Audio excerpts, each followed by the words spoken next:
Hey everyone, my name is Joe DeFazio, and I want to start with a simple question. Why do students give up? As teachers, we've seen capable students avoid challenges, quit when things get difficult, or refuse to participate. For a long time, I thought I understood why that happened. After studying motivation and applying these theories in real world situations, I realized the answer is much more complicated than I originally thought. Today, I'm going to share 4 motivation strategies that change the way that I think about students, learning, and teaching. More importantly, I'll explain why students who appear unmotivated often need something very different than what we assume. Why motivation matters. Motivation affects nearly everything students do in school. It influences learning, achievement, persistence, and engagement. Think about the students in your classroom. Some students eagerly jump into new challenges, others hesitate, avoid difficult tasks, or shut down when they encounter obstacles. The difference is often not ability, but motivation. Motivation determines whether students begin a task in the first place. It affects whether they continue working when something becomes difficult and whether they persist long enough to experience success. As teachers, if we understand motivation, we can make more informed decisions about how to support our students both academically and emotionally. My biggest lesson about motivation. The biggest lesson I learned during this course is simple. Students are unmotivated for different reasons. This may sound obvious, but it's easy for teachers to assume that two students displaying the same behavior share the same problem. For example, two students might refuse to complete an assignment. One student may not see the value in the task, another student may be afraid of trying and then failing. A third student may feel overwhelmed and unsure where to begin. The behavior looks the same, but the barriers are completely different. Understanding this idea became the foundation for everything else I learned. Motivation strategy number 1: identify the real barrier. The first strategy is to identify the real barrier. When a student refuses to engage, our first instinct is to often ask, why won't they do it? A better question is, what is preventing them from doing it? This shift completely changes our perspective. Instead of focusing on behavior, we focus on the cause. As educators, we need to act more like investigators. We need to understand whether the problem is fear, anxiety, confidence, value, frustration, or something else completely different. This became very clear during my first Acts of Motivation experience. Case study 1: the swimmer. My first experience involved an 11-year-old boy who is the son of a family friend. He was a capable swimmer and wanted to perform well in competitions. Over the summer, I went to one of the competitions to see how he would do. However, despite understanding that diving would improve his performance, he consistently refused to dive into the pool at the beginning of races.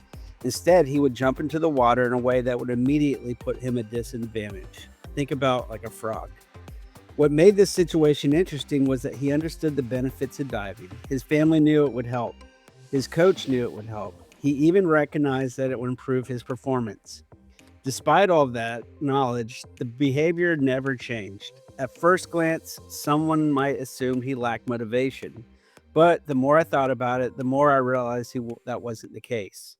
He clearly cared about swimming and wanted to do well. The challenge was understanding what barrier was preventing him from taking the next step. Expectancy-Value Theory. When I started looking at the situation, something clicked for me.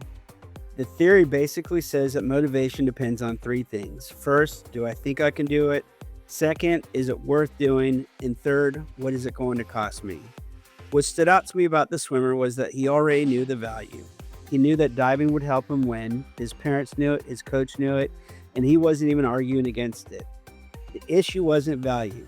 The issue seemed to be cost. For whatever reason, diving felt uncomfortable, unfamiliar, or not worth the risk from his perspective. That made me realize that students can understand why something is important and still avoid it if the cost feels too high. Motivation strategy number 2: reduce perceived cost. One thing I took away from the experience is that sometimes our job isn't to convince students that something matters. Sometimes it's to make it feel less intimidating. Think about students who don't want to read out loud, ask questions, or share during discussions. A lot of times they know what's important. The problem is that anxiety, fear, or discomfort outweighs the benefits. As teachers, we can reduce perceived costs by creating a safe environment, giving students opportunities to practice privately, breaking tasks into smaller pieces, and celebrating progress instead of perfection. Motivation strategy number 3, increase task value. The other side of the equation is value. Students are much more likely to engage when the student understands that something matters. One thing I tried to think about the swimmer was how to connect diving to something he already cared about. Maybe that's race performance, maybe it's the competition, maybe it's the science behind why diving creates a faster start. As teachers, we have the same challenge. If students don't see a purpose for what they're learning, motivation drops. When we connect learning to students' interests, goals, and real-world situations, motivation usually increases. Case study 2, learning tennis. My second experience was completely different. This time I was teaching a family member how to play tennis. At first, I thought the issue was just learning a new skill, but quickly I realized that something deeper was happening. Every mistake seemed to chip away at confidence. Comments like, maybe this isn't for me, started appearing. The more mistakes happened, the more it seemed like the learner was starting to view the mistakes as proof that they were not good at tennis. That got me thinking about how important our interpretation of failure can be. Causal Attribution Theory. Causal attribution theory helped me understand what was happening. This theory focuses on how people explain success and failure. When something goes wrong, we naturally ask ourselves why. The answer we give ourselves matters. If a student fails a test and thinks, I'm just bad at math, motivation usually drops. If that same student thinks, I need a new strategy, or I need more practice, motivation is more likely to stay strong. What students tell themselves matters. In the tennis situation, the learner was starting to see mistakes as a reflection of ability instead of a normal part of learning. Motivation strategy number 4, reframe failure. One of the most important things we can do as teachers is help students rethink what failure means. Too many students see mistakes as evidence that they can't do something. I want my students to see mistakes as information. Mistakes tell us what we need to work on next. They tell us where we're going. They tell us when we're learning something challenging. The goal isn't avoiding mistakes, the goal is learning from them. That shift in thinking can completely change motivation. What both experiences taught me. Even though these situations are very different, they taught me the same lesson. The swimmer wasn't lacking motivation. The tennis learner wasn't lacking motivation either. Both wanted to succeed. The barriers were different. One learner struggled with perceived costs. The other struggled with how failure was being interpreted. The lesson changed how I think about motivation. Instead of asking why someone isn't trying, I now focus on identifying what's getting in the way. One thing that this course has really challenged me on was some of the assumptions I made about motivation. I think one of the most common mistakes teachers make is assuming that a student is lazy. When a student doesn't complete work, refuses to participate, or gives very little effort, it's easy to jump to that conclusion. I've definitely done that before. However, the more I've learned about motivation, the more I've realized that behavior is often just a symptom of a deeper issue. For example, a student who refuses to read out loud may not be lazy at all. The student may be afraid of making mistakes in front of classmates. Another student may avoid writing because they do not believe that they are capable of producing good work. A different student may simply not see any value in the assignment. A second mistake is using the same motivation strategy for each student. Throughout this course, I learned that motivation is highly individualized. This idea has become clear for me through the 2 acts of motivation experiences. The swimmer and the tennis learner both faced motivation barriers, but the barriers were completely different. The swimmer struggled because of the perceived cost, while the tennis player struggled because of how failure was being interpreted. If I had to use the same intervention for both situations, it probably would not have worked. Another mistake is focusing only on behavior. Teachers naturally notice behavior first because that's what we see every day. We see students avoiding work, giving up, and refusing to participate. However, if we focus on only the behavior, we miss the actual reason behind it. The biggest lesson I've learned in this course is that effective motivation begins with understanding the learner. Instead of asking, why won't the student do their work? I now try to ask, what is preventing the student from doing their work? This small shift has completely changed the way I approach student motivation. This lesson becomes even more important when we think about the diverse learners that we work with every day. Every classroom is filled with students who have different backgrounds, experiences, strengths, interests, and challenges. Because of that, it makes the sense that motivation is going to look different from one student to another. For example, a student with a disability may be struggling because a task feels overwhelming or frustrating. A multilingual learner may understand the content but feel hesitant to participate because they are worried about making mistakes in front of others. A gifted student may avoid a difficult task because they are afraid of failure or they are used to things coming very easy to them. A struggling learner may have experienced repeated setbacks and started to believe that they just aren't capable of success. What's interesting is that all of the students might appear unmotivated from the outside. A teacher could look and see missing work, lack of participation, or avoidance and assume that the problem is the same. However, the barrier is actually very different for each student. One of the biggest takeaways from this course is that motivation is not a one-size-fits-all. We can't assume that the same motivation strategy will work for every student.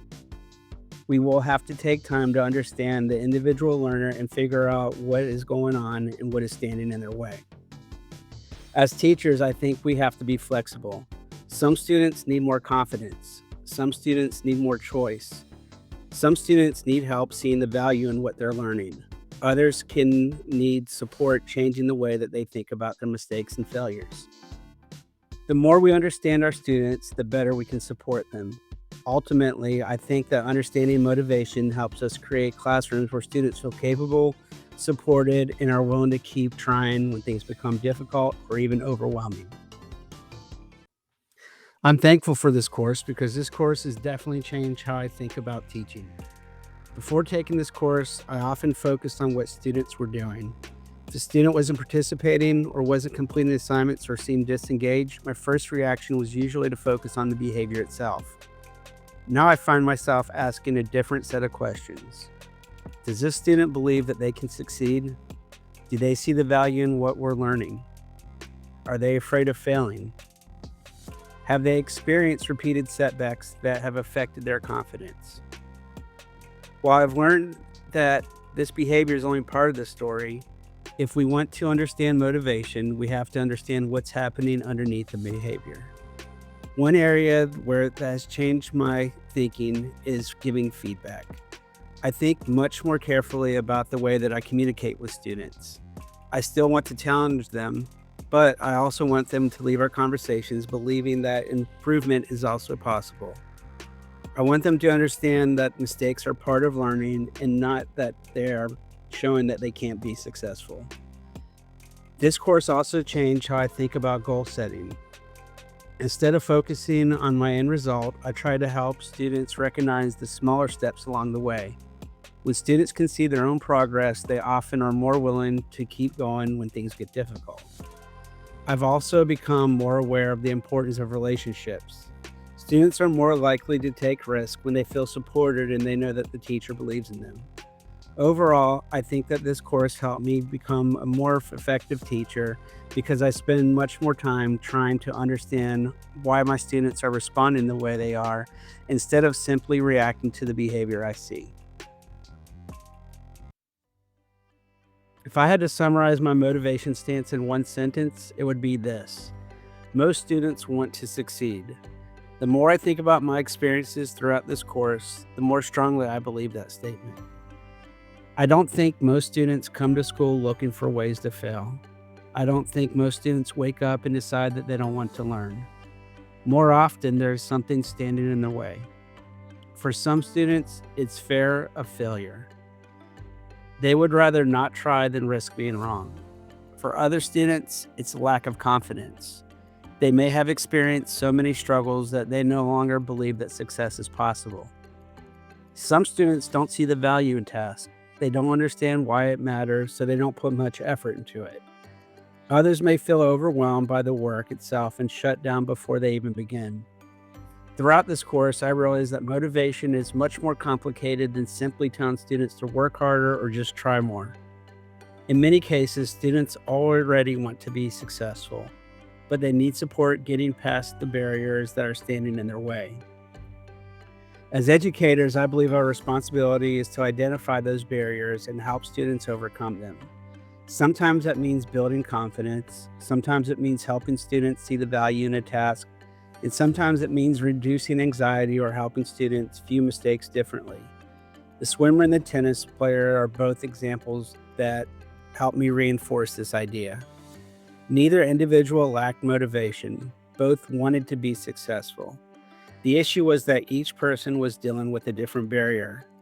Moving forward, I want to use that idea to guide my teaching. Instead of assuming students don't care, I want to take the time to understand that what they're struggling with and that they'll get the support they need. As I reflect on this course, there are 4 major strategies that stand out to me. First, identify the barrier. Second, reduce perceived cost. Third, increase task value. And fourth, help students reframe failure. What I found most interesting in these strategies that they came from real experiences, not just theories from a textbook. The swimmer taught me that people may avoid tasks even when they understand the benefits because the cost feels too high. The tennis player taught me how powerful our thoughts are and interpretations can be when it comes to motivation. Together, these experiences reinforce one idea that I will carry with me moving forward. Students are not unmotivated for the same reasons. The more we understand the learner and identify the barrier, the more effective we can be in helping and supporting them help achieve success. The theories and ideas discussed throughout this presentation were informed by the course readings and motivation research we explored throughout the semester. These resources helped me better understand both of my experiences and provided the framework for many of the strategies that I shared with you today. Let me leave you with one final thought. What if most unmotivated students actually wanted to succeed, but simply need a different type of support? That's probably the biggest lesson I've learned throughout this course. When I look back at both of my acts of motivation experiences, neither person lacked motivation. Both wanted to be successful. The issue was that something was standing in their way. As teachers, we often see the behavior first. We see the student avoid challenges, give up quickly, or refuse to participate. But if we stop there, we miss the opportunity to understand what's really happening. The next time you have a student who appears unmotivated, I encourage you to pause and ask yourself different questions. Instead of asking, why won't they do it? Ask, what is preventing them from doing it? The small shift in thinking has changed the way I view motivation, and I believe it has helped me become a better teacher. Thank you for taking the time to watch my presentation. I hope these ideas give you something to think about as you continue to support and motivate the learners in your own classroom.